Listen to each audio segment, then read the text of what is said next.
This meeting is being recorded. Welcome everybody to the seminar, Jurisdictional Waters, Permits, Wetland Delineation, and Compensatory Mitigation.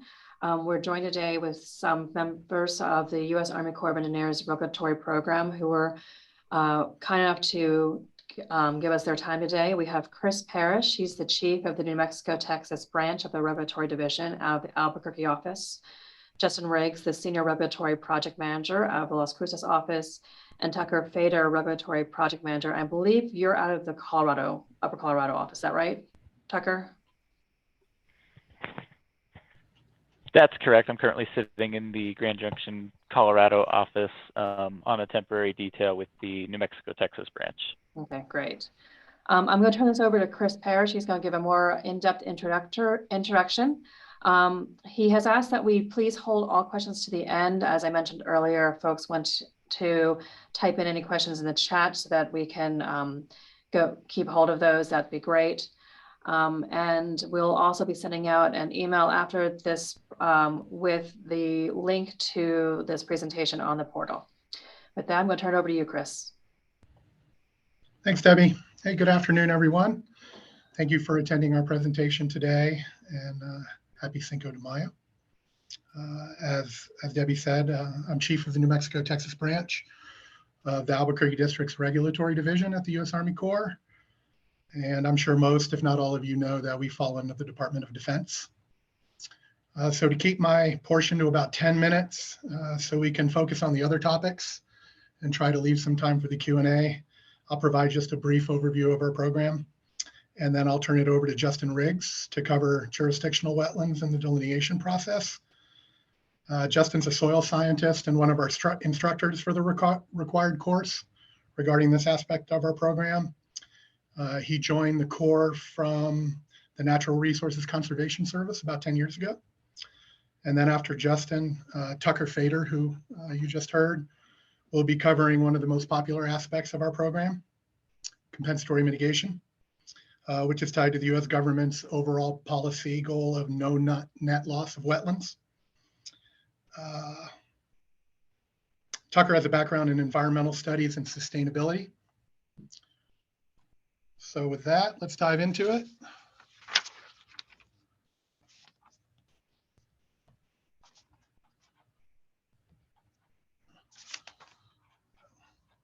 All right, slides are not advancing here.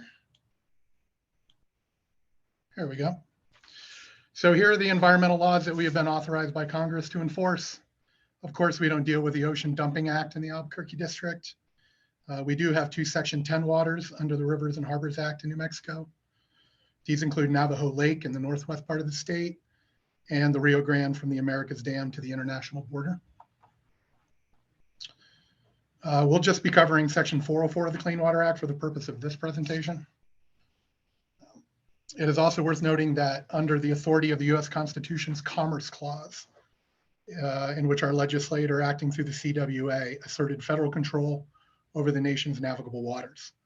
That's specifically at Article 1, Section 8, Clause 3, which states that the United States Congress shall have power to regulate commerce with foreign nations and among the several states and with the Indian tribes. So this is why our authorities were originally focused on navigability, but now and since the 1960s, the regulations address more aspects of aquatic resource protection in addition to navigability. So under Section 404 of the Clean Water Act, the Corps regulates the discharge of dredge or fill material within waters of the United States. So the CWA addresses, quote, navigable waters, which is referred to in the statute as the waters of the United States, including the territorial seas. However, the CWA does not define waters of the US. Congress left further clarification to the agencies, and by agencies, the EPA and the Department of the Army. And they've defined WOTUS by regulation since the 1970s. Not surprisingly, this has been a contentious part of the CWA since its inception as the amended version of the Federal Water Pollution Control Act in 1972. This is evidenced by the fact that many aspects of how the regulations are enforced today is the result of litigation, specifically Supreme Court case rulings. For example, Solid Waste Agency of Northern Cook County versus the U.S. Army Corps of Engineers in 2001 and Rapanos versus the United States in 2006. These are two SCOTUS decisions that informed our pre-2015 and now current definition of waters of the US. And here's that definition at 33 CFR 328.3, which is the backdrop for the breakdown on the next slide. I think at this point it's worth noting that the last 7 years has seen multiple rule changes redefining WOTUS, including the Clean Water Rule in 2015 and the Navigable Waters Protection Rule in 2020, which was subsequently remanded and vacated in 2021 as a result of district court rulings in Arizona and New Mexico. Those were the Pascua Yaqui Tribe versus EPA in Arizona and Navajo Nation versus Michael Regan or the EPA in New Mexico. So here's that current breakdown consistent with the pre-2015 definition. What's most important to note for today is that under this definition, the Rio Grande and its tributaries are waters of the US. And this can also include ephemeral stream channels, unlike under the Navigable Waters Protection Rule. It should also be noted that ditches can be considered tributaries under Category 5, and therefore they can be waters of the US.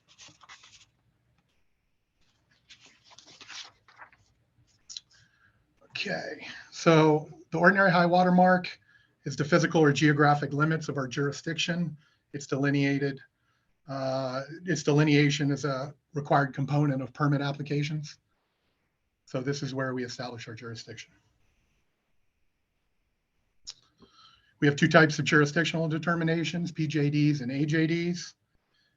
However, and in accordance with our regulatory guidance letter 1601, a JD is not required to move forward with a permit application review and authorization. In fact, the majority of our project reviews move forward without a JD. AJDs are appealable, PJDs are not, and the applicant must provide a written request to the Corps for an AJD, as this is a required document within our administrative record. All right, types of permits. So we have two basic types of Department of the Army permits, general and individual. General permits are for discharges that have minimal adverse environmental impacts, both as an individual authorized activity and cumulatively. We target about 45 to 60 days for verifying activities under nationwide permits. We hit that mark pretty consistently in the Albuquerque district. They're generally reissued every 5 years, although you'll see we had a deviation from that during the reissuance process last year. We do the National Environmental Policy Act compliance process for nationwides when we do the reissuance. So we don't have to repeat it each time we verify an activity under a nationwide.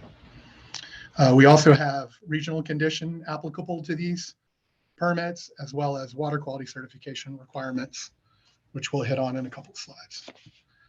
Regional general permits are developed at the district level and also address categories of activities that result in minimal adverse effects. So the one we're getting ready to use pretty frequently right now is our emergency RGP with all the post-fire flood mitigation. We have a couple others as well. So individual permits, we try to hit about 120 days or 4 months to get through that process from having a complete application. We don't get a lot of these in our district, a couple a year. As you can see on the slide, it's a bit more of an involved process in the general permit. It can involve a public hearing in addition to a public notice and comment period. A letter of permission is a form of IP that is issued through an abbreviated processing procedure that includes coordination with federal and state fish and wildlife agencies and a public interest evaluation, but without having to publish an individual or project-specific public notice. We'll cover standard individual permits a bit more in a couple slides.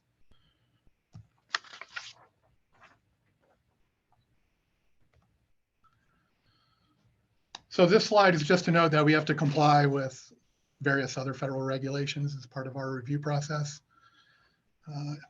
If another federal agency is the project proponent or has been designated as the lead federal agency, usually because they manage land or are providing some sort of funding, then they have the primary responsibility for compliance with these other laws. And in most cases, we'll accept their determinations. For example, say, a no effect determination regarding federally listed species or their designated critical habitat in accordance with Section 7 of the ESA. But regardless, our administrative record must contain the documentation of that compliance process and corresponding determinations. So if there is a Section 404 permit, then there is a Section 401 water quality certification requirement, unless it's been waived by the certifying authority. So the New Mexico Environment Department Surface Water Quality Bureau is the certifying authority for non-tribal lands in New Mexico. And several tribes have certifying authority for their own lands, which they receive from the EPA. For the purpose of this presentation, should note that that includes the pueblos of Sandia, Santa Ana, and Isleta. And the EPA administers the 401 water quality cert for tribes without certifying authority status. So this part of the Clean Water Act has also experienced quite a bit of change in the regulations this past year, especially considering that it hadn't changed previously since 1971. On June 1st, 2020, the EPA finalized the 2020 Clean Water Act, Section 401 certification rule, or what we just refer to as the 2020 rule. It became effective on September 11th, 2020, but it was subsequently ordered vacated on October 21st, 2021 by the District Court for the Northern District of California. However, the Supreme Court issued a stay of this order on April 6th. So we've gone back and forth, but we're back on the 2020 rule. It should be noted EPA's own review of their 2020 rule identified substantial concerns with a number of provisions. These relate to cooperative federalism principles and the goal of ensuring that states, territories, and tribes are empowered to protect water resources that are essential to public health, ecosystems, and economic opportunity. So in May of this year, the agency began working on a regulatory effort to address these concerns. So we're anticipating a new rule sometime this year. So we covered nationwide briefly a few slides ago. As you can see, they cover a range of activities. It could be work associated with aids to navigation, utility lines, residential developments, maintenance, aquatic resource restoration projects. And you can see here that we verify a lot of activities nationwide under this permitting instrument. So briefly on the nationwide reissuance process, we completed at the end of last year. It was completed in 2 phases, which was unprecedented in our program. The previous administration wanted them all reissued a year early. However, once it became evident that this process would take longer than anticipated, we were directed to reissue 12 of the existing nationwides and 4 new ones, covering mostly infrastructure and development type projects, oil and gas pipelines, commercial development, things of that nature. Here's just a list of some of the more commonly used nationwides in our district. For example, a lot of DOT projects fall under nationwide 14. And with all the public land in New Mexico, we verify a lot of restoration projects under nationwide permit 27. All right, standard individual permits. So if an activity results in more than minimal impacts individually and or cumulatively, or cannot otherwise be authorized by a GP, then a standard individual permit is required. It should be noted that as part of this review process, our scope of analysis is tied to our permit action, or the activity that requires a Department of the Army permit, and where we have federal control. So in many cases, the scope of analysis does not include the entire project area. Moving to the evaluation process. While pre-application consultations are not required, they are highly recommended and typically result in a more expedited process, especially during the development of alternatives, as our regulations differ from that of NEPA, which generally speaking is a process for supporting the preferred alternative, whereas our 404B1 regulations require that we identify the least environmentally damaging yet practicable alternative, or the LEDPA. And once identified, the regulations dictate that we can only permit that alternative. So our public notice comment period is typically 30 days, but in certain circumstances, we can reduce it to 15 days. It should also be noted that an individual water quality cert is required for standard individual permits. So we also have an extensive public interest review process associated with standard individual permits. And as part of this process, we also evaluate the relative extent of the public and private need for the proposed structure, work, or discharge of fill, and where there are unresolved conflicts as to resource use, the practicability of using reasonable alternative locations and methods to accomplish project objectives are evaluated. We also consider the extent and permanence of the beneficial and/or detrimental effects which the activity is likely to have on the public and private uses to which the area is suited.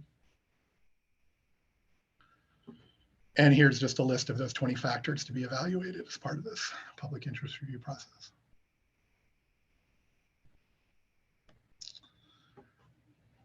And here are the key criteria for our permit decision of whether to issue or deny, whether the project is contrary to the public interest, whether it complies with the CWA 404B1 guidelines I just mentioned, and complies with the mitigation rule. Now, I'm not going to spend any time on this, as Tucker will cover it during his presentation. And with that, I'll turn it over to Justin to discuss jurisdictional wetlands and the delineation process. All right, sounds good. Let me share my screen.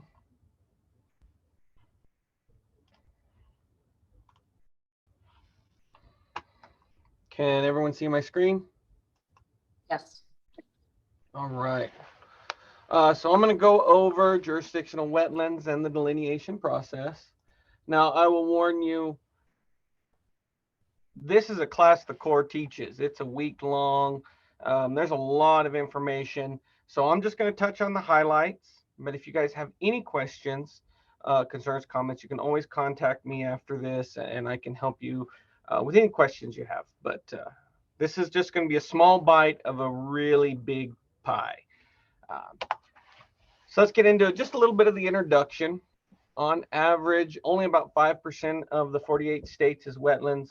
As you can see, New Mexico, we don't have a lot of wetlands, less than 1% compared to like Florida, Louisiana, or Alaska. So we don't have a lot of wetlands, so we try to, protect the ones we have. Since the 1700s, we've lost around 50% of the wetlands. They've been converted to a myriad of different things, residential developments, commercial developments. It's what, just what has happened, cropland, but we've lost around 50%. Now, what do wetlands do? Wetlands provide a lot of benefits. They help with flood control, they provide habitat, and they help to maintain water quality. So this comes into why we delineate wetlands. It is to define the limits of our federal jurisdiction, this way within 404 of the Clean Water Act. When we define our jurisdictional limits, then we can look at those wetlands that are affected, assess impacts, alternatives analysis for mitigation for our permit program. So that's why we delineate wetlands. But really, what is a wetland?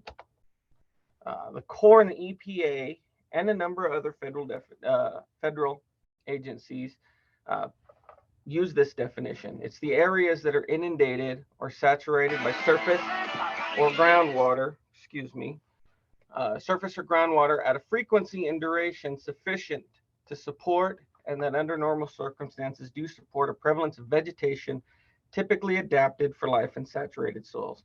Now, I know reading that was kind of boring, but the big thing to take away from here is that when we look at wetlands, we're looking at water, we're looking at plants, and we're looking at soils. So, and we're going to get into that a little later. But under the Corps, we look at adjacent wetlands. So what is an adjacent wetland? Well, the regulatory definition, 328.3, which you see here, which you can read. I don't want to have to read another one to you. I know that's boring. And I believe you all have these slides, or at least have access to them. But we're going to go more importantly in to the three criteria clarifying adjacent wetlands. So when the Corps asserts jurisdiction, what criteria are we looking at? And we look for an unbroken hydrologic connection in one. And it says there, either a surface or shallow subsurface connection. Can't be deep water, groundwater. It has to be a shallow subsurface. And that connection may be intermittent. The other is, of course, there's a lot of wetlands, especially in New Mexico, that have been separated by berms. We can still assert jurisdiction over those, even if they have like a man-made dike, a barrier, or natural river berms. We don't have any mini beach dunes, but whether it's natural or man-made, there is still potential for the Corps to assert jurisdiction and consider them adjacent wetlands. The last one is wetlands in reasonably close proximity to a jurisdictional water. Pretty vague, I get it, but it's the idea that we can still use science-based methodology and information to determine that the wetlands do have a connection. And I have yet to have ever used this particular criteria to clarify an adjacent wetland, but it is a tool in the toolbox. Now, we have a set of criteria of how we delineate wetlands, and that's the 1987 Wetland Delineation Manual. It was designed for the Clean Water Act, and we started introducing supplements in 2006. Now, the supplements were designed for individual regions within the U.S. As you can see, there's one for the arid West. That's where most of New Mexico's at. The Great Plains, Alaska. Here's a map to really kind of look at it. As you see in New Mexico, we have Great Plains, we have Western mountains, valleys, and coasts, and we have arid West. So when you do a wetland delineation, it is cognizant to know where you're at, because those supplements are we're all trying to get to the same place, delineate a wetland, but each supplement's a little bit different criteria, different indicators. So, and like I said, the Corps teaches this over a week-long class, so we're not going to get it all today. But again, any questions, always contact me. So I told you to think about three things when I defined that wetland, when I did the definition of a wetland. I said vegetation, soils, and hydrology. We at the Corps, EPA, and most federal agencies look at a three-factor test to determine if it's a wetland. And we want the vegetation, we want it to be dominated by species that are tolerant of prolonged inundation of soil saturation. We want soils that exhibit characteristics that develop under periodic or permanent soil saturation. And of course, wetlands, hydrology, which is the evidence of ongoing and continuing wetland conditions. Now, from here, we're going to break down each one of these, and we're going to hit the highlights. So first, let's start with hydrology. Hydrology, we're going to try to understand the major factors that affect a site's wetness, and we're going to review the terminology that we need as a Corps to determine if that site meets the hydrology indicator for that. In this case, the first factor. So some of those factors that do include are climate, landscape. This is pretty straightforward. Soil texture, drainage, plant cover. I think we can all agree on this. And this is not an exclusive list. There are many other. But some of the terms that we're looking for when we're trying to say, does this soil or does this site meet the hydrology indicators? We're looking for inundation or evidence of recent inundation. The idea that there's water here. And there's particularly two types that we look at when we're talking about inundation. That's ponding and flooding. Ponding, is the condition of where water stands. The water is usually the only way removed from the system is either through infiltration, evaporation, or transpiration.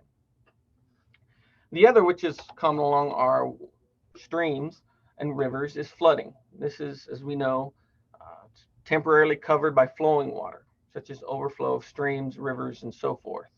So this is what we're looking for, is flooding or ponding. That's what we're looking for evidence of. Another term that is mentioned in the definition and what we look for is saturation. This is a condition which all the pores between the soil particles are temporarily or permanently filled with water. And then finally is the water table. One indicator to meet hydrology is to have a relatively shallow water table. And basically the upper surface of the groundwater at which the level of which water stands in your unlined hole. Now that for the core and for the indicator status within our delineations is within 12 inches. But there are other, and it's within the growing season, during the wet season. So it's not something you would do in December. So understand when we look at the water table, it's during the peak, most opportune time for this to occur. But that's what we're looking for. At the bare minimum, first we would love to see surface water, then saturation, and then possibly a water table. So that's a very small bite of the hydrology, and I'll talk about it here at the end, but there's a lot more of what we look at, but this is just a small bite of what the core is looking for. Vegetation, we're going to look at and try to, what is a hydrophyte? We're going to talk about what our wetland indicator status is, and we're going to briefly touch on the 50-20 rule. This is the rule the Corps uses for selecting dominant species to determine if it indeed is dominated or indeed meets the hydrophytic vegetation indicator for wetlands. So what is a hydrophyte? Most of us can agree that, and here's the definition, that it's a plant that grows in water or substrate inundated or saturated during the growing season. Now, how do we all, where's the list? Where do you find out all these plants? The Corps has a national wetland plant list, and this has been developed by an interagency panel. And these are all the plants that have been assigned wetland indicator statuses that we can use when looking at a site to determine if it has hydrophytic vegetation. Now, the HTTP site or URL at the bottom is where you can go. You can print out your list. When you take it out in the field with you, there are some printed copies. Again, I know you have access to this, at least you should have access to this presentation. You can get that website and you can go there when you go out, and it has all of the plants, their indicator statuses, and their indicator statuses depending on your supplement.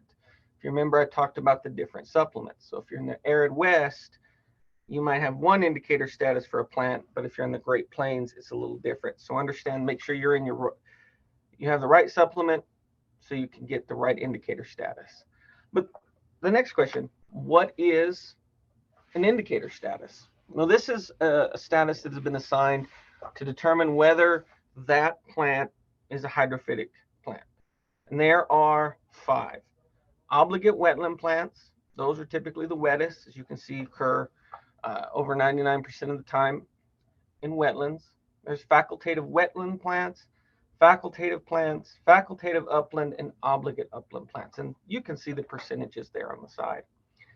But for the Corps and for wetland delineation, for a site to have what we would say hydrophytic vegetation to meet that indicator status, it would have to be either facultative, facultative wet, or obligate. We do not consider facultative upland plants or obligate upland plants hydrophytic vegetation. So your site would have to be dominated by obligates, fac wet, or facultative plants. So when you look at a site, how we really kind of determine what's dominant, we start by looking at the strata. We break it off into 4 strata: trees, sapling / shrub, herb, and woody vine. This is right out of the 1987 manual. However, as it mentions, the regional supplements may differ. Some of the supplements add a 5th strata, some combine others, they add a 2nd tree strata for different heights. So again, it's important when you delineate for the Corps, or you're delineating for a project, or the Corps is out delineating, that we are in the right, or using the right supplement for our area, because things can be slightly different. So we estimate our plants by percent cover, absolute percent cover, and you would do that individually for each strata. So I'm gonna go back. So you would do absolute percent cover for trees, absolute percent cover for sapling, shrubs, herbs, so forth and so on. So that's the understanding, is we look at things, each strata, absolute percent cover. So in some cases, you will have over 100% cover. And that's when we run into the 50-20 rule. Now, the 50-20 rule is how we determine dominant species. And I am not a plant guy. So I'm going to go through this relatively kind of quickly because I know we're a bit on a time constraint. But any questions, again, feel free to contact me, email me.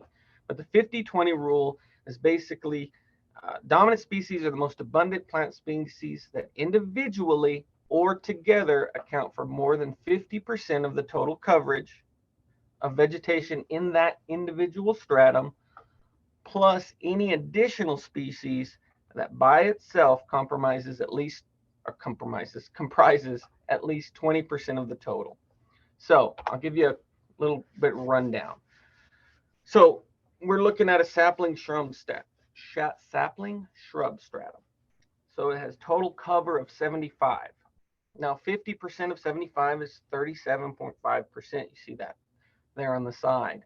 So we look at these species, we see that 25 does not quite make 37.5, but you add the 20 and you're over that. So you would then say those two species you see by the yellow asterisk are dominant species.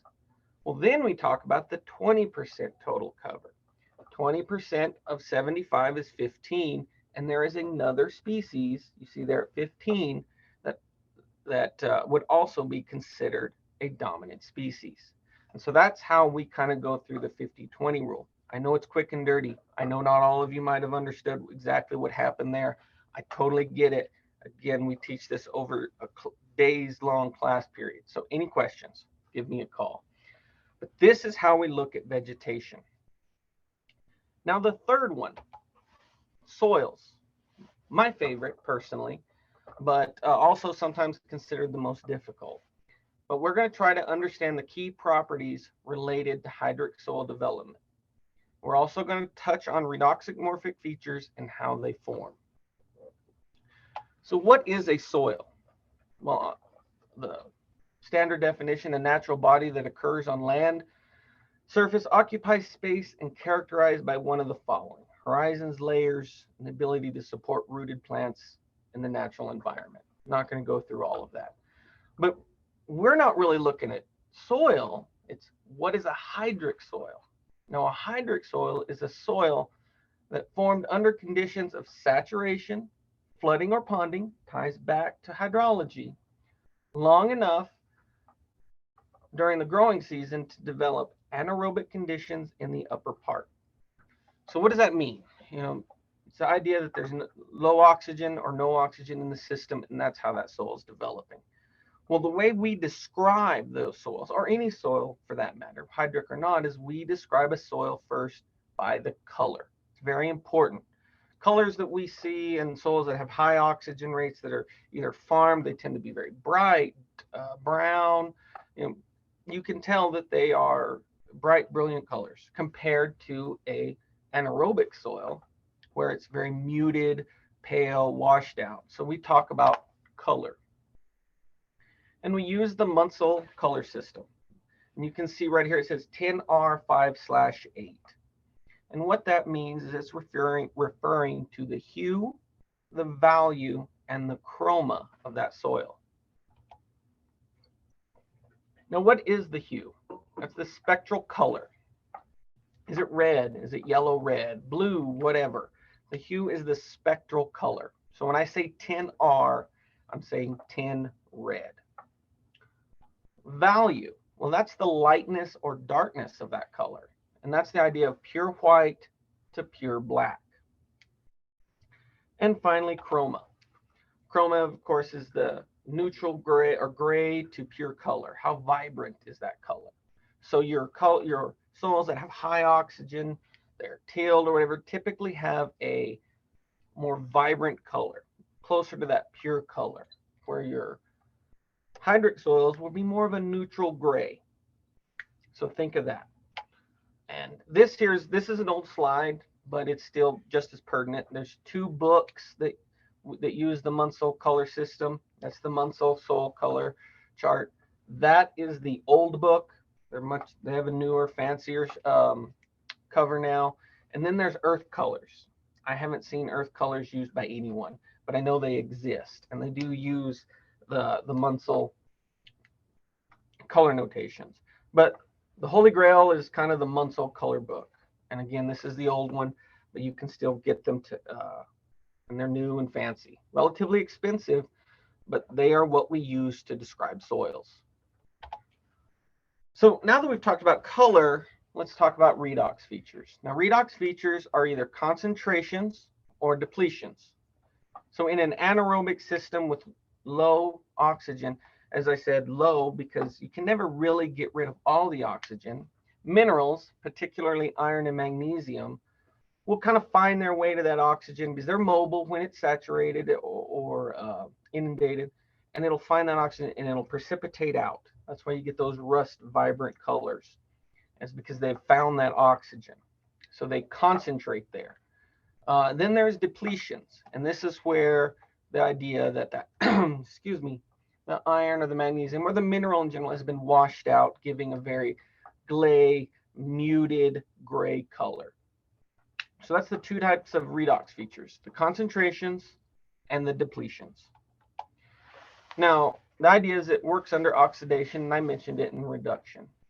So in a subsoil horizons, when it is saturated, the iron and the magnesium that give the characteristic colors, they tend to become mobile when it's saturated.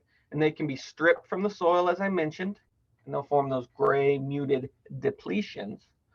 Or they can find their way to a little pocket of oxygen, and then they can, then they'll oxidize, going from F2 to F3, and they will form those vibrant red redox concentrations. The other thing to talk about is the depleted matrix.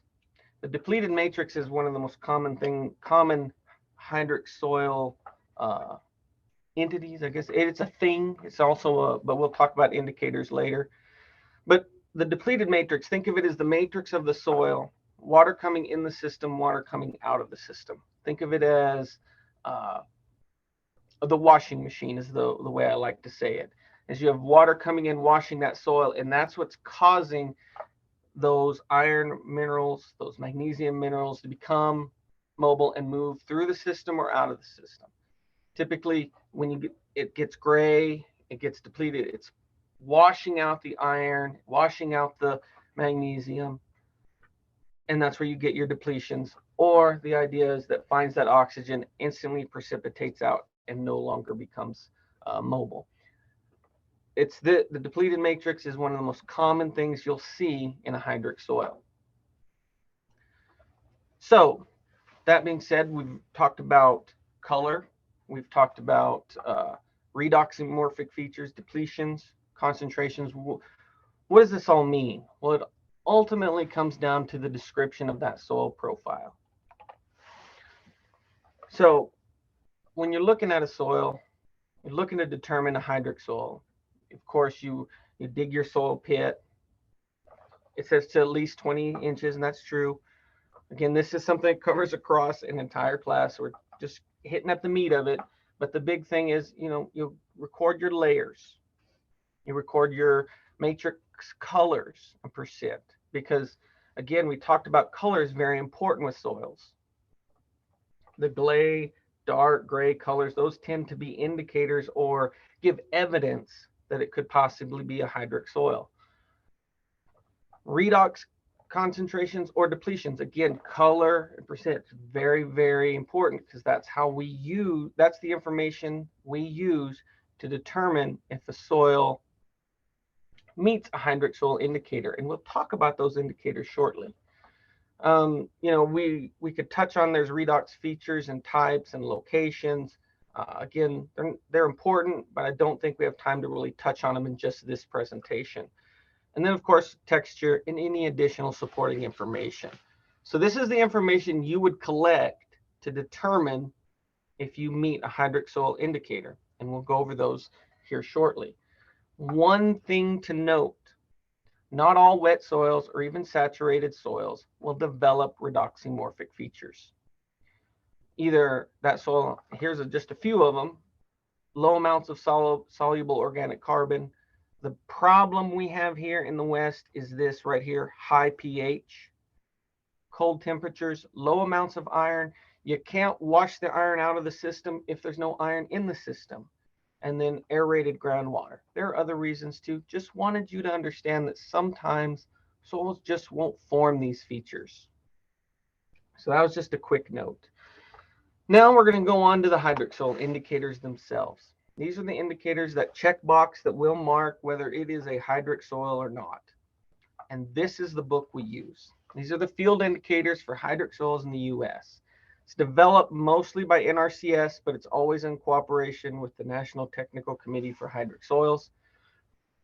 They're the ones that look at any proposed indicators and either add them or reject them. They can change the indicators as needed.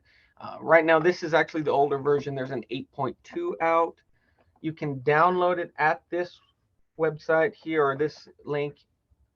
You can also request a printed copy from the NRCS. They are free, but this is what we use.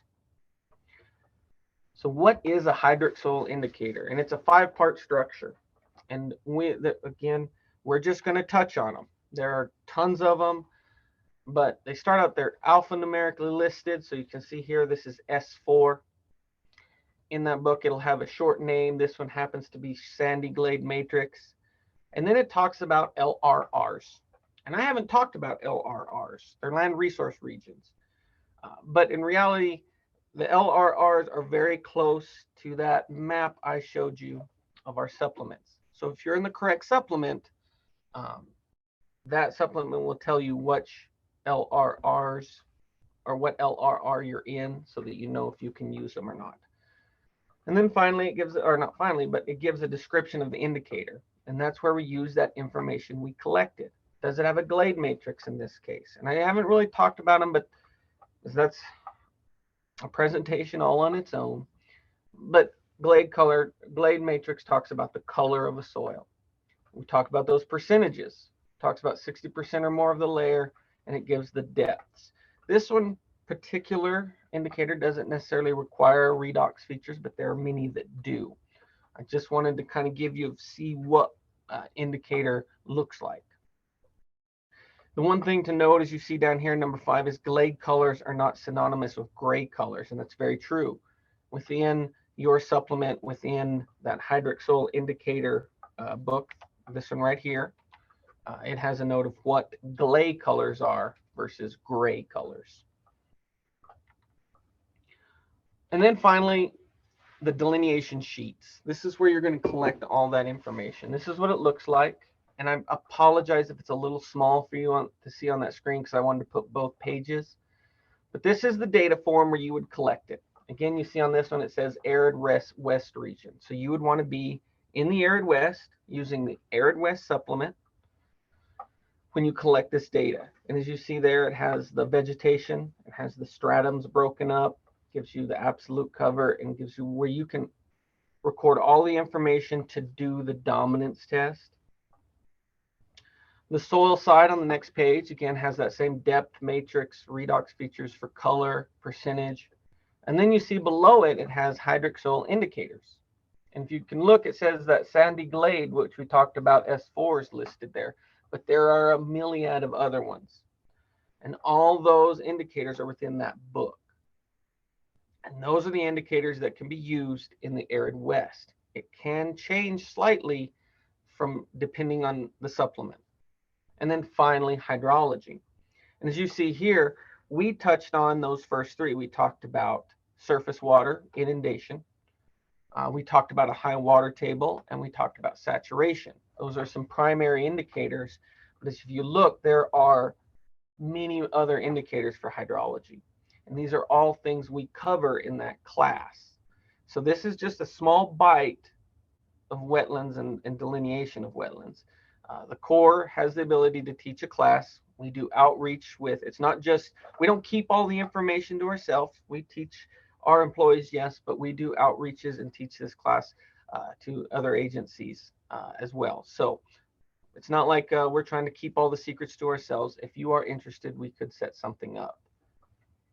And then finally, this is just some information sources on the web. to kind of go through of where you can get some good soils information and the plant information. Again, you have access to these, so I don't be writing them down. You should be able to have access to the PowerPoint. And then Chris has us wait till questions for the end, but when you have questions, feel free. I'll answer them best I can, or I will make something up, I promise. But at the end, that's it for me. Let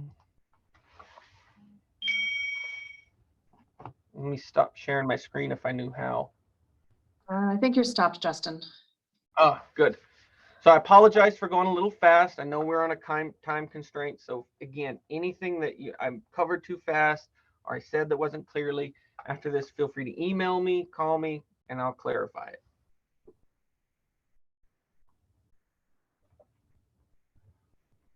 Before you start, Tucker, as a reminder, if you are not on our mailing list, put your email in the chat and I'll make sure that we will be sending the slide deck out afterwards. So put your email in the chat and I'll make sure that you get the slides. Thanks.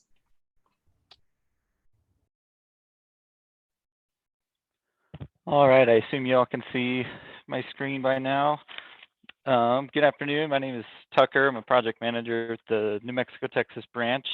And now it's time for everyone's favorite subject, compensatory mitigation.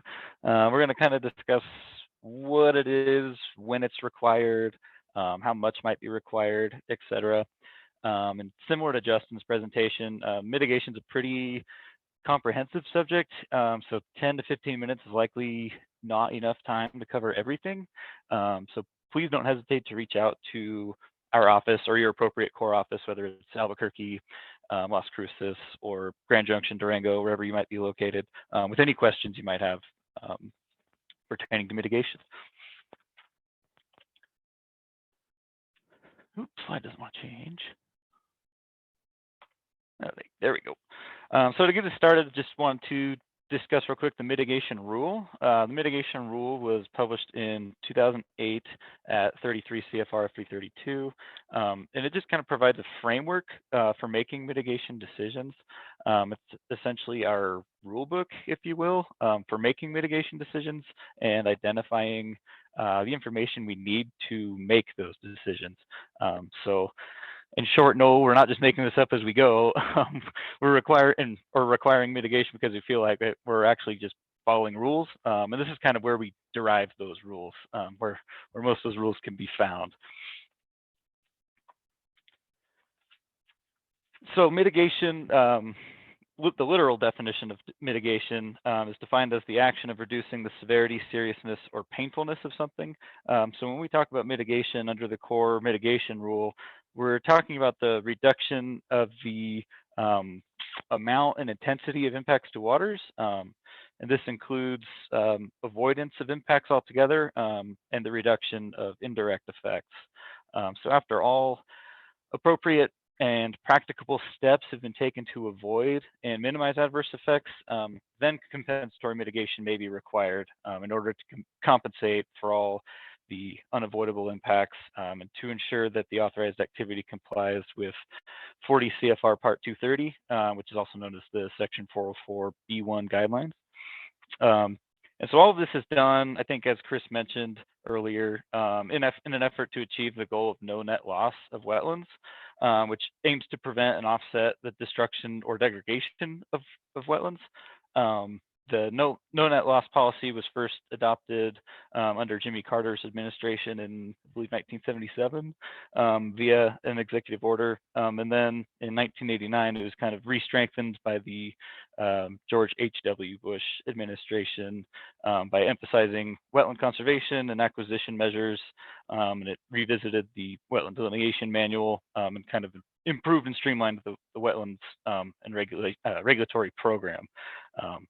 All of it maintained or measures, all these measures were aimed at maintaining the quantity and quality of the nation's aquatic resources, including wetlands. So as I mentioned on the previous slide, mitigation was defined as the action of reducing the severity, seriousness, or painfulness of something. Well, compensatory mitigation, although it might be painful to some, compensatory mitigation in the world of regulatory is defined as the restoration, establishment, enhancement, or preservation of aquatic resources to offset unavoidable adverse impacts after all avoidance and minimization has been achieved.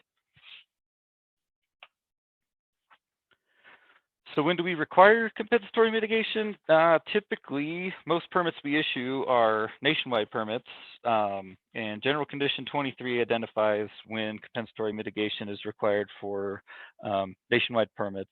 And that is when a project will result in permanent losses of greater than 1/10 of an acre of wetlands, or permanent loss of greater than 3/100ths of an acre of streambed. And that 3/100ths of an acre is new with the 2021 nationwide permits. The same thresholds would apply for regional general permits, individual permits. If you're over 1/10 of an acre of permanent wetland loss, or 3/100ths of an acre of streambed loss, you can expect some amount of mitigation. There are different types of mitigation. The first two I won't spend a ton of time on because they're not applicable in New Mexico at the moment. Those are mitigation banks and in lieu fee programs, also known as ILF programs.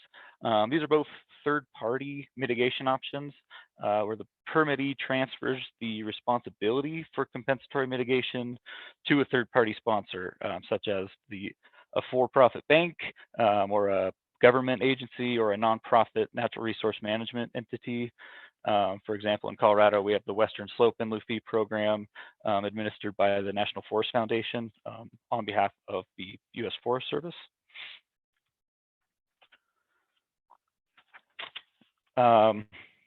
Since we don't have ILFs or mitigation banks in New Mexico, that leaves us with permittee responsible mitigation, which is just like it sounds, compensatory mitigation provided by the permittee, responsible by the permittee. So permittee remains responsible for the mitigation site, even if you have an agreement with a contractor to construct, monitor, and manage the site. Ultimately, the permittee is still responsible for that mitigation site.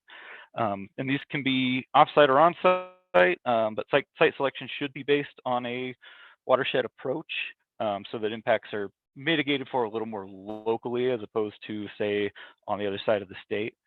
And these permittee responsible mitigation sites and options are reviewed and approved during the permit review process on a case-by-case basis. If you've got a project where you know you're going to have some amount of mitigation associated with it, it is encouraged to reach out to your regulatory office or your project manager and have those pre-application discussions so that you can get we can all be on the same page as far as whether you're on-site, off-site, in kind or out of kind, because all these things are going to affect your mitigation ratio.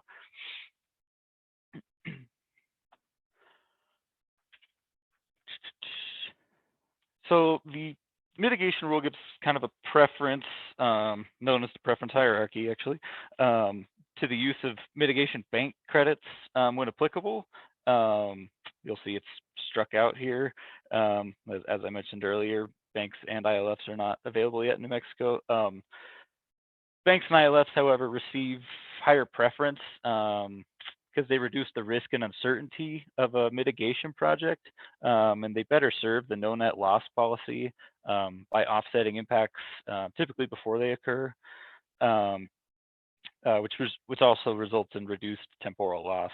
But again, since that's not applicable in New Mexico yet, permittee responsible mitigation under a watershed approach is the preferred mitigation type. And again, the permittee is going to retain responsibility for the success of this compensatory mitigation site, ensuring that it meets its performance criteria and other requirements, funding milestones, et cetera.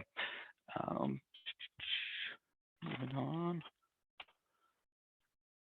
So there's basically 5 types of mitigation methods.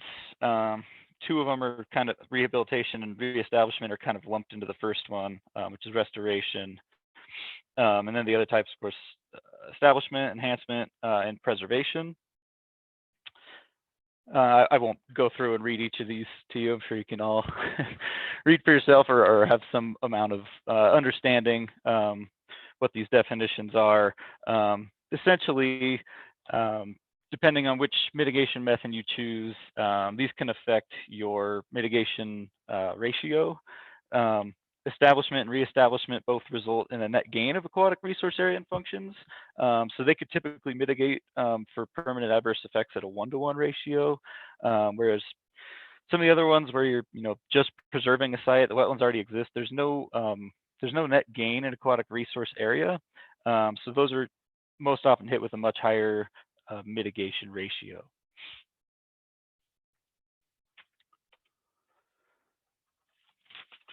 There are procedures for determining compensatory mitigation ratios. They're not just kind of pulled out of the air. There are actual procedures. They're outlined in that hyperlinked PDF there on that slide.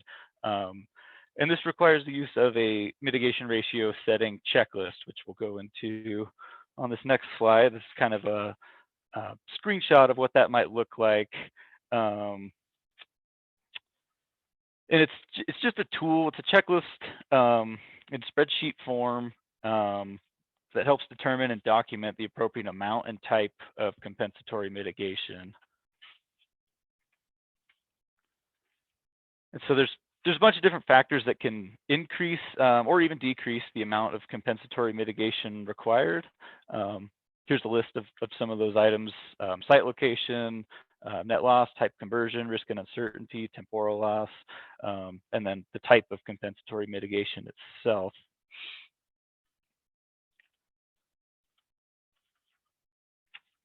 So shifting gears a little bit now, once the ratio has been decided upon, a monitoring plan will be proposed and ultimately implemented. And this should include ecologically based performance standards that'll be used to determine whether the mitigation project is achieving its objectives. And SPD, the South Pacific Division, which Albuquerque District is a part of, has developed some uniform performance standards that are available at that first link there on the slide. And these standards are observable or measurable physical, hydrological, chemical, or biological attributes that are used to determine if a mitigation project is meeting its objectives. And these standards are included in a monitoring plan, or that they will be included in a monitoring plan that will be approved by the Corps and then implemented in the permit, typically as a special condition. And there is, of course, more guidelines specific to monitoring plans as well. These are located in that second link. Out of all the links in this slideshow, these two are probably the most important, and they'll be reiterated again on the very last slide. But typically, monitoring occurs for a period of 3 to 5 years, or until the project is determined to have met its performance standards.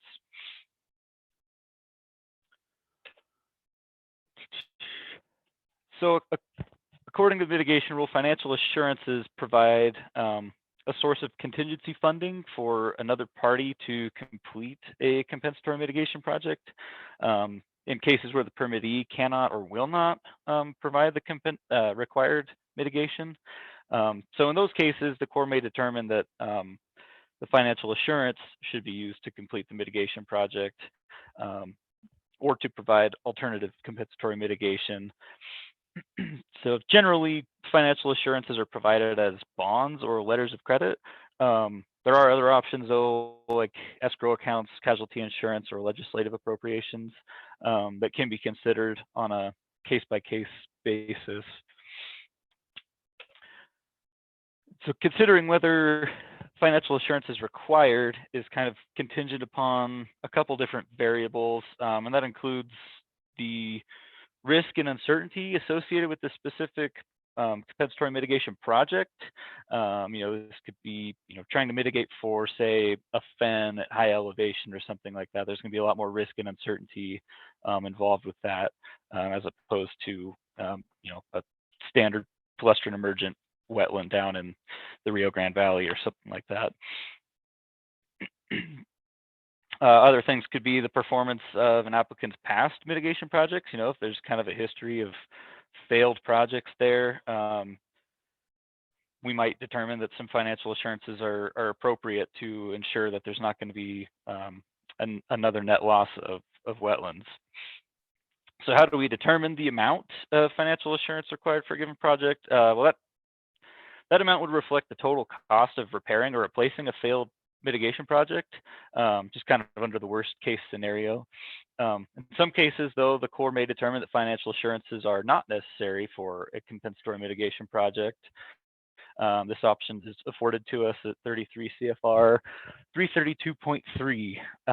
And this occurs specifically when we have a high level of confidence that the compensatory mitigation project will be successfully completed in accordance with all the applicable performance standards, of course. Another option we have under the mitigation rule is long-term site protection, defined at 33 CFR 332.8T. And this is a mechanism to protect mitigation sites from future additional development, mostly through real estate instruments, can also be management plans or other long-term mechanisms. And some of those long-term mechanisms can include conservation easements, restrictive covenants, transfers of title, conservation land use agreements, or multi-party agreements.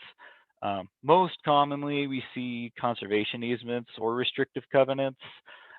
Conservation land use agreements that's typically a federal agency doing that through a integrated natural resource management plan or something like that, most often for projects on federal or state land.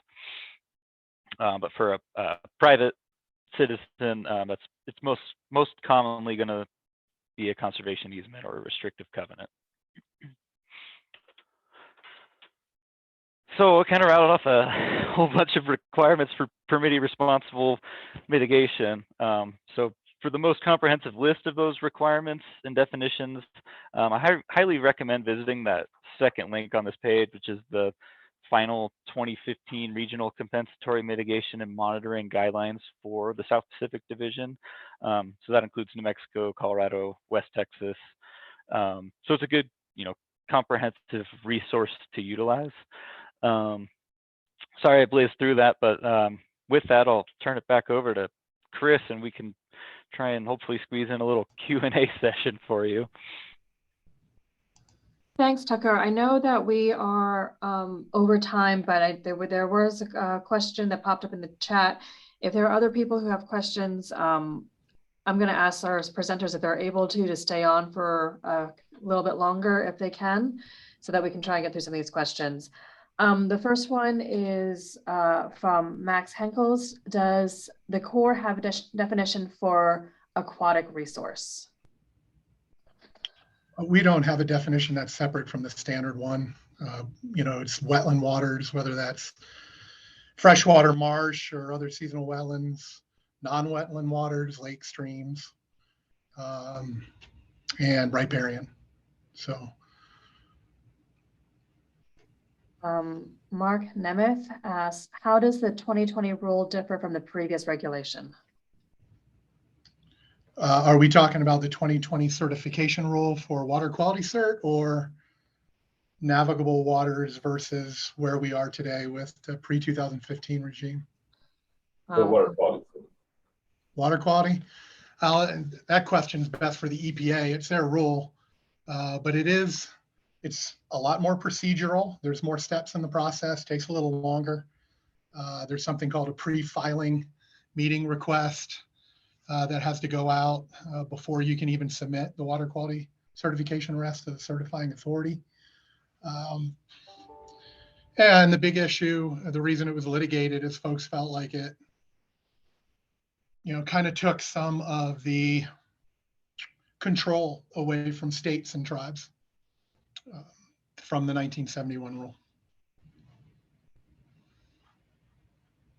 Any other questions? Feel free to either type in the chat or just unmute yourself and speak. Catherine Murphy asks, are you seeing any trends in wetlands or adjacent wetlands within the Middle Rio Grande, modified successional processes or accelerated wetland loss? Well, that's really a question for an ecologist. Again, we're looking at specific activities that are requiring a permit, as opposed to looking at something like that an ecologist would look at.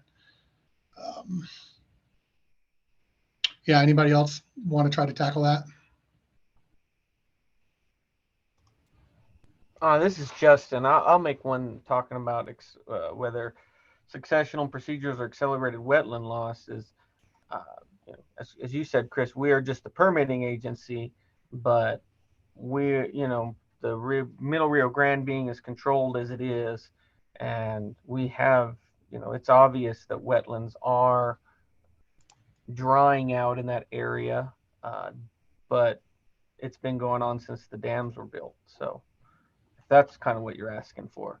But again, you can really, an ecologist, somebody who's worked in that area, academia that may have studied that more than us. We're just issuing the permits as we get them in. But that's Yeah, and from that standpoint, are we seeing a lot more permits that are impacting wetlands than previously? No, it's Not about really, the same. but with this IIJA, Infrastructure Jobs Act, a lot of funds are going to be pumped into the economy for building large scale projects. So we probably are going to see increase in wetland impacts across the country and even in New Mexico, although as Justin said, we don't have a lot of them. And one thing that we do well as a district is we work closely with project proponents to avoid those impacts.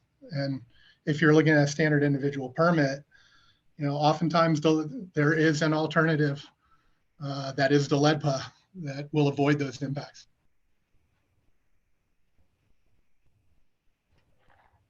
All right. Yasmin Najmi has a question. Are conservation easements usually required for newly mitigated or constructed wetlands on unprotected lands, or is there an option to conserve wetlands outside the project area as mitigation?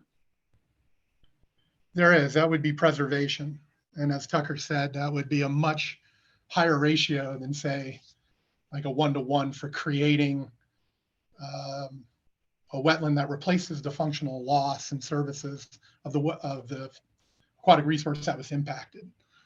So if you're just going to put a conservation easement over existing wetlands, that is an option, but it's going to be a much higher ratio from what's being impacted to what's going to be required for that preservation.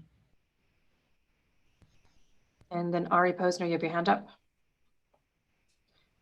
Yeah, thanks, Debbie. I have a quick question, I guess about, the Middle Rio Grande is so unique in that, the Middle Rio Grande project was a project, implemented, by Congress or approved by Congress, and its mission of reclamation to carry out this channel maintenance project. And there's my understanding there's only one other channel maintenance project on the Colorado River.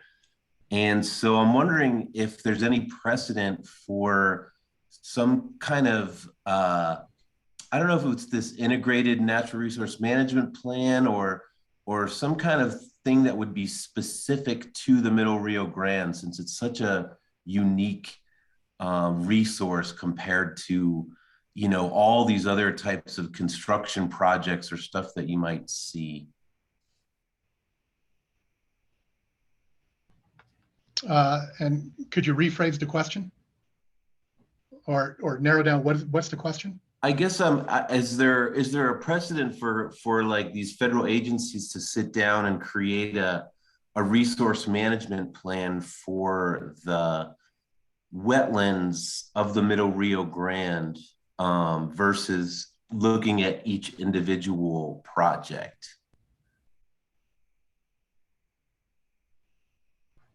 I imagine there is, but it would still probably be outside the regulatory requirements of the Clean Water Act. I mean, I'm not aware of one that also incorporated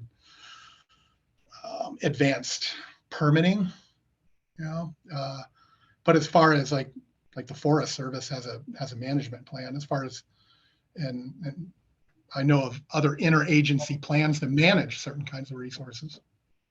And usually what those plans say is, and for anything that involves a discharge of fill in these resources, we'll have to go to the Corps. So the Corps isn't necessarily a part of those management plans? Not Not that I've been aware of in this area. Now, I mean, it's possible that other districts have done something like that that I'm not aware of. But I would, coming to the table to talk about things that would require mitigation and planning that mitigation ahead of time, I'm certainly could be done. Thanks. And one last question from Robert Padilla. Robert asks, are there wetland areas along the river corridor that are more transient or have a short functional life than other types of wetlands like marshes, oxbows, or zenagas that may be more permanent or established? Hey, Robert. Again, I'd say, that's a question really for an ecologist. And the three of us presenting today, that's not our background. So, but you have subject matter experts that are on this call. And by all means, anybody from, whether it's the Corps or any other agency, feel free to jump in if that's your technical background. Yeah, Robert, I would just say from what I've seen anecdotally and from reports that we do have a lot of ephemeral wetlands. And I'm not sure if that's exactly what you're talking about. Some of them may not have been wet, for some years, but certainly, I mean, they're groundwater wetlands and they appear when the river flows come up in the spring, generally speaking, depending on the year and how good the flows are. And then they disappear. Yeah, I know the river corridor and the river's alluvial. There's a mobile bed, and there's erosion and deposition and things, and so there's adjustments in the surfaces over time, and just I know there's kind of more of the traditional sinks or low areas, that we have oxbows or kind of marsh areas and stuff like that. I was just there's just working on the river and understanding how it changes and erosion and deposition. I just seeing that some of these features, they're somewhat of there's a temporal or a tenuous nature to them. So yeah, for sure. And I mean, kind of to speak to Ari's question, I think a number of the agencies like the Fish and Wildlife Refuges and the Game and Fish Refuges who manage wetlands, they have plans for those types of habitats. And I imagine, the Fish and Wildlife Service and maybe the Corps are involved in some of that. But the Conservation Action Plan, which the district has been working on with a lot of partners, and Natural Heritage Program for some years now, that has goals also for wetland habitat, sort of a status of where we are and where we would like to be, and kind of an attempt to broaden the conversation to a lot of the land managers to look at, how collectively could we meet those goals. This is Justin. I just wanted to add one thing about wetlands. The Corps, when you come to us for a permit or PCN for a project, we look at, is it a wetland today? During, is it a wetland right now? So we look at it as very much a project-based system. So whether it's a wetland, if it was a wetland before, if it's transient, that's all ecology and someone above my pay grade. But when we look at things, it's project-based. Is your project impacting a wetland or a potential wetland? And is that potential wetland, does it have all three factors? Because it has to have all three factors: soils, hydrology, and plants. And that's what we're looking. Is it adjacent? So we're looking for, do we have a jurisdiction over it, and does it meet the three factor definition? So that's what we're looking for. And then if we're looking at compensatory mitigation and we have questions about habitat and the ecology, then we reach out to those subject matter experts, whether it's Fish and Wildlife Service because it's endangered species habitat or other suitable habitat, or our own folks in other divisions in our agency that again are subject matter experts in these areas, and they inform our review of mitigation plans. Hey, I just wanted to, thanks, Debbie. I just wanted to follow up a little bit to just kind of explain to folks that aren't familiar of what we're seeing on the river, in particular in the Las Lunas Reach, that I'd be curious to know, because reclamation actually maintained the 600-foot wide channel up through the late 80s at least. And so that was after the Clean Water Act was passed. So there must have been some agreement between the Corps and reclamation when that channel maintenance was happening. Reclamation stopped that channel maintenance at some point in the 90s. And what we've seen since then is a pretty dramatic increase in vegetation within that 600-foot corridor. And in general, that's not a problem because the narrow channel is actually quite efficient at conveying low flows, but it becomes a problem when that small narrow channel experiences high flows like we saw in 2019. And, you know, the district had to spend over $1 million on levee maintenance during the runoff. And so, you know, reclamation is now on this place where we're trying to balance the valuable habitat that's out there associated with this with, you know, the need to protect infrastructure and convey those, you know, less than flood flows.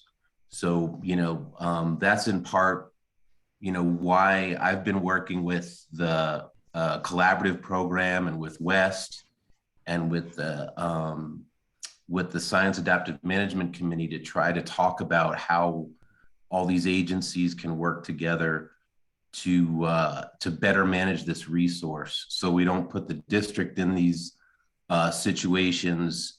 We're working with the ecologists to make sure we're making the best decisions, and also kind of meeting reclamation's mission of conveying those less than flood flows, protecting infrastructure, and improving the ecosystem. Sorry. We do have one last question from Grace, and I thank everyone for staying on a little bit later. Grace's question is, with restoration projects in the MRG, we usually are impacted wetlands temporarily. Would that fall? I'm sorry, Grace? Impacting, not impacted, sorry. We usually are impacting wetlands temporarily. Would that fall within the mitigation framework? Also, would burned areas in the MRG be an emergency permit or still fit under nationwide? Hey, Grace. Well, if in our review, we concur that those impacts would be temporary, and we feel confident that they are temporary, then we don't require compensatory mitigation for temporary impacts. It's the permanent loss of functions and services. And as far as the burned areas, you know, which is a very popular phrase in our program, well, it depends. Depending on what's being done and what the situation is, if it's an imminent threat to life and property, if that action isn't taken immediately, then we would look at an emergency permit. Otherwise, we'd look at a nationwide, potentially even an expedited nationwide. We frequently, for like culvert washouts for the DOT, we usually expedite like a nationwide 14 for linear transportation structures. And, you know, sometimes we have that out in, 48 hours. Okay, great. Because I just know that we're looking at some of those burned areas, and we're, we don't want it to go 2-3 years, and then have to deal with lots and lots of weeds and probably a lot of material in the river that, we probably don't want contaminating that river corridor as well. Great. That's good to know. I'm sure we'll be talking soon in the future. Copy that. Thank you, everybody, for sticking with us. As a reminder, we'll be sending out the slides and a link to the video recording after this. This is just the beginning of the conversation. We'll be having some follow-up conversations later on this year around this very topic. So please TBD and keep an eye out. Thank you all so much and have a great day.